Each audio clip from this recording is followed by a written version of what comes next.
described as like the 92 Danish Euro squad, but with poetry. Ladies and gentlemen, be loud, be warm. Thank you very much, Mr. Damian O'Vitch.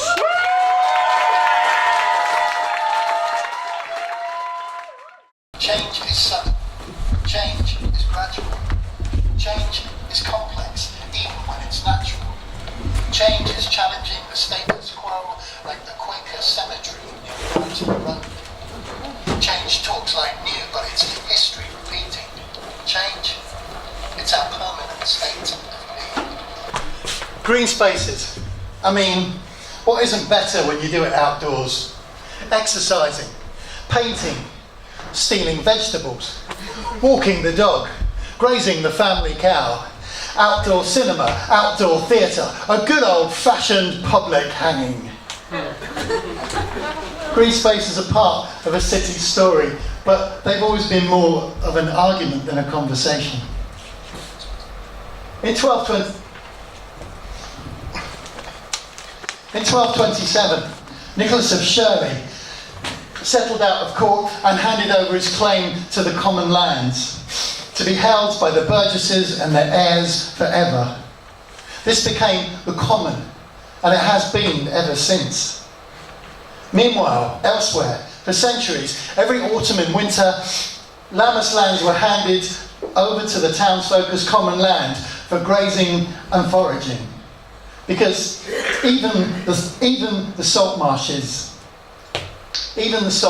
were used. Because common land was not just a right, it was a necessity for feeding your family and animals. In 1504, God's House Tower fenced off the salt marshes for private agriculture. The townsfolk, led by the mayor, took down the fences and reclaimed the land for the people. So what do you say for the mayor, townsfolk? In 1517, the corporation, led by the mayor, returned to the salt marshes and fenced them off for agriculture. So, what do you say now? Riot! 5,000 people, led by women and children, broke down fences, broke down gates, and harvested the potatoes. But by 1846, the Marsh Improvement Act had been passed and the Lammas lands were finally enclosed, paving the way for the creation of the city parks. But in 1914, the city parks were dug up in the war effort and used for planting potatoes. In 1939, the city parks were dug up for the war effort and used for planting potatoes. By then, 200 acres of land had disappeared for construction to meet the growing demand of the city. Sound familiar? But our human needs haven't changed. Now we build more flats, less houses with gardens. Now obesity, cardiovascular disease and mental health is more common. Parks will still have to function as healthy public spaces, just as they did when they were first set out. Oh, and in 2008, as part of sustainability and climate change planning, the city reintroduced salt marshes to Western Shore.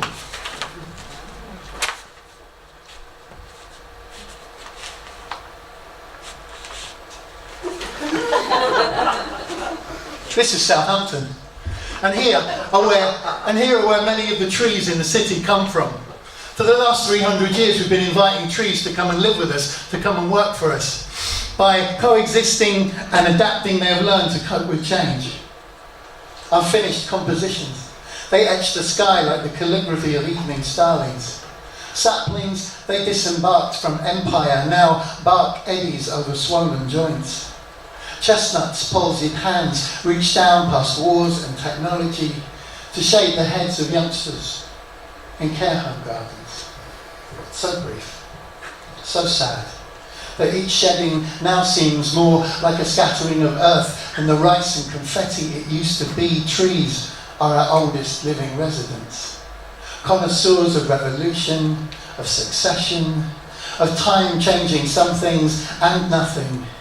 Footnotes in their vellum tomes. We are penitent in our screen's moonglow, subtly cloistered, tracing paths and desire lines through the weathered rib cages of ship burials. In the TARDIS room of the Civic Centre, Councillor Deepdene hears the arrival of the green spaces.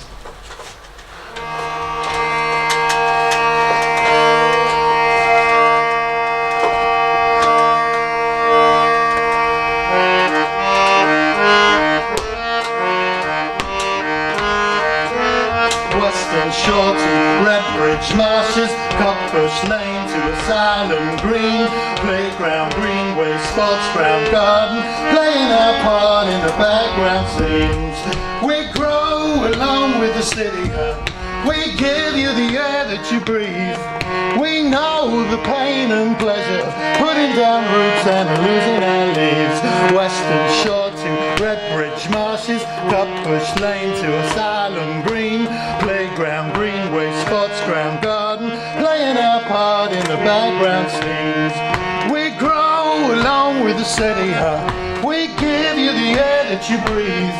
We know the pain and pleasure, putting down roots and losing our leaves.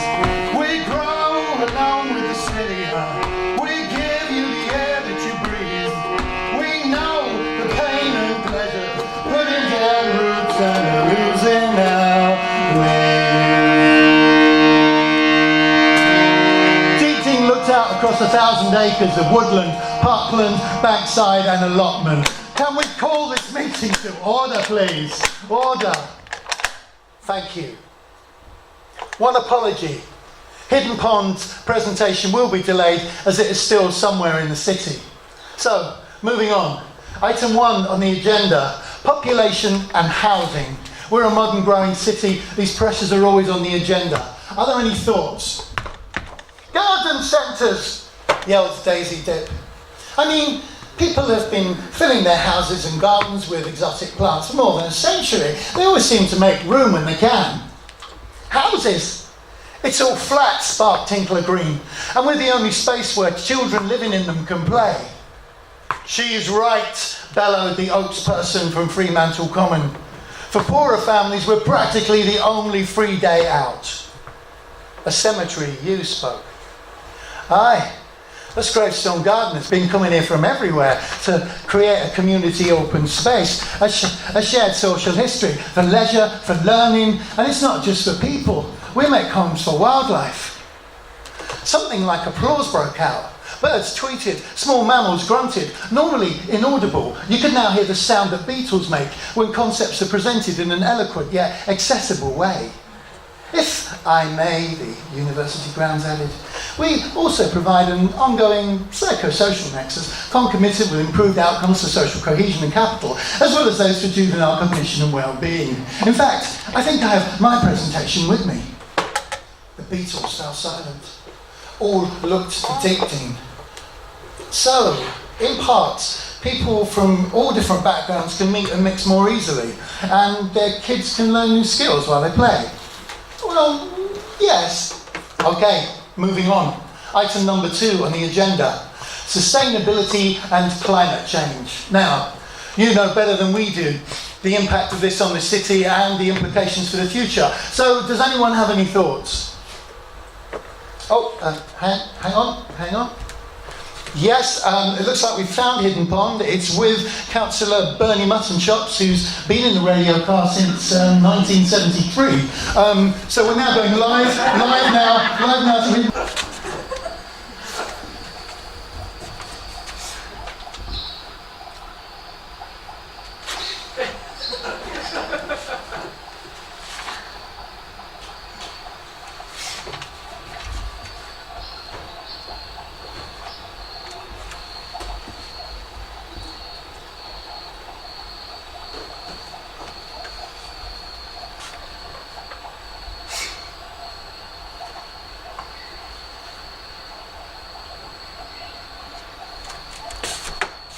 Well, wow, yeah, there's a lot of information there. I think what we'll do now is close this meeting, think about what we've heard, and let's just email some dates around for a later meeting. Thank you very much for coming.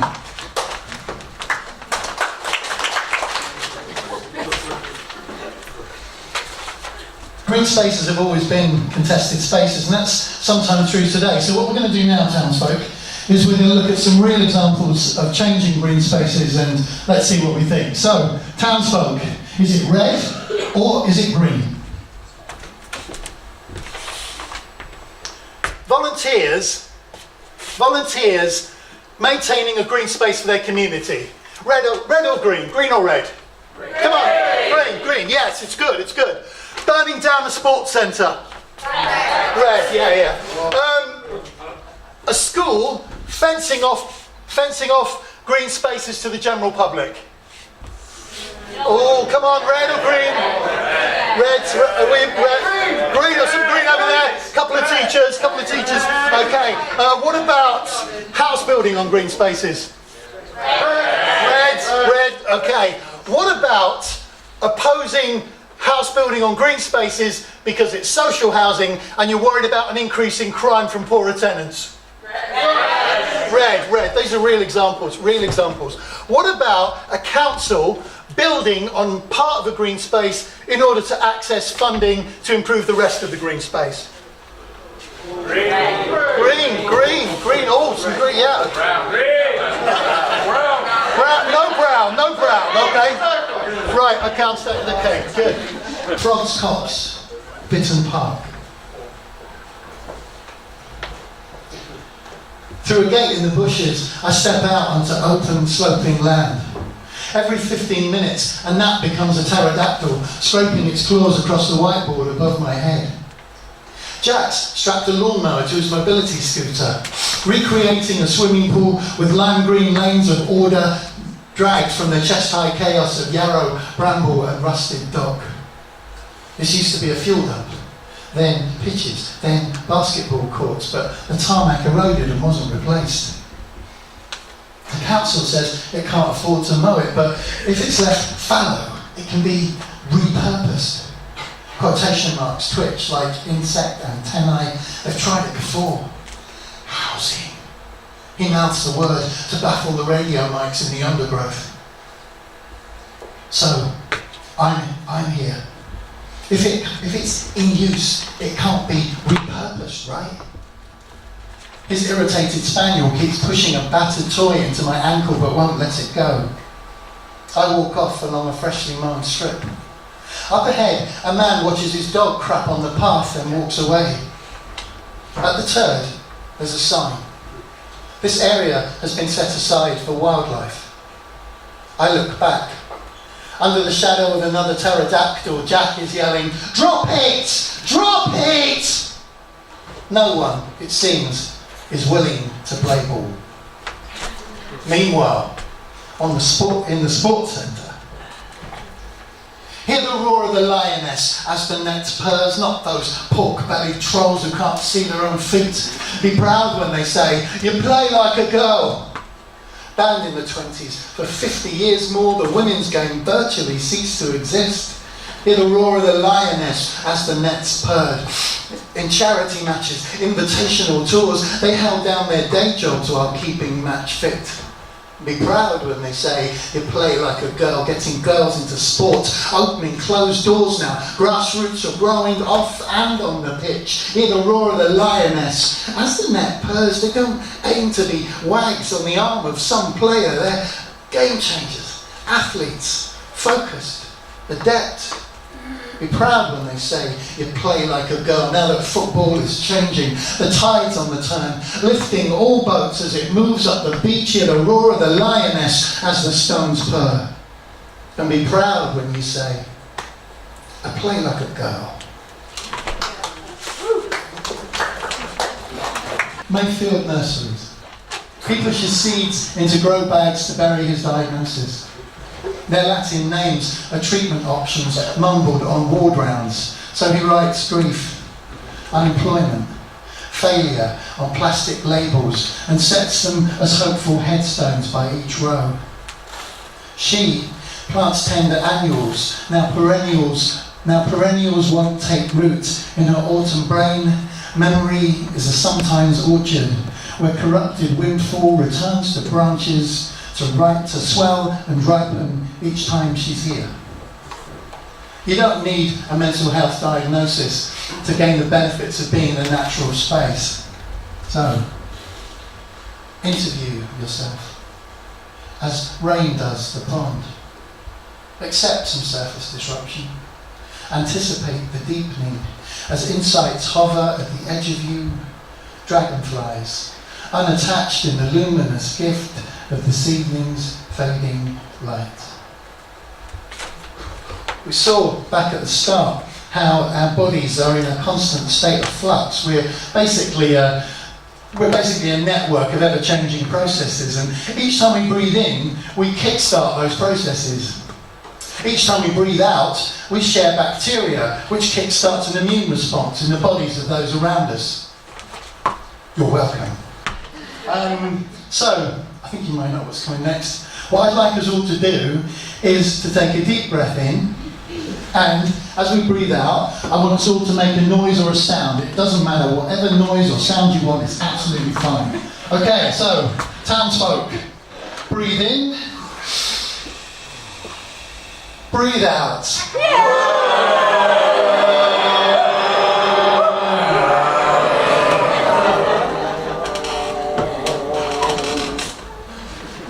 I hear Southampton singing. The body eclectic blinks with false lashes. New trainers squeak under Burka, Parker and Market Port top. Way beyond Lammas land, sleeping underfoot, they sip pumpkin chai lattes, chocolata, biwo. Never once raising their eyes from their eye stuff, an old couple blesses their pigeon congregations. I hear Southampton singing under plane trees and flight paths. Mothers call to children, running in a dozen languages past hipster beards and baseball caps. Lycra-clad sausage meats, jogs, cycles, friends, lovers, abstract castings welded together through time and trust. He pushes her wheelchair, while full moon prima gravidas rest upon the grass like Bronze Age barrows. Let's celebrate each and every topography. I hear Southampton singing with its cacophonies of kindness in memory walks, fun runs, community outreach, as volunteers, friends of, put words into actions, as a courier cyclist sleeps on a park bench, a child drags its mum to put fruit on his satchel. Love is a weed, let it grow where it wants to. I hear Southampton singing, because I hear Southampton singing the grounds of modern harmony, the gradual acceptance of difference, of influence. However we push down, nature springs back, beating a cat like kids in a playground game. Not easy listening, not even listening, and always we'll have to work it out alone, together, for better, for worse, cultivating, growing the crop of jazz to come. Thank you very much for taking part.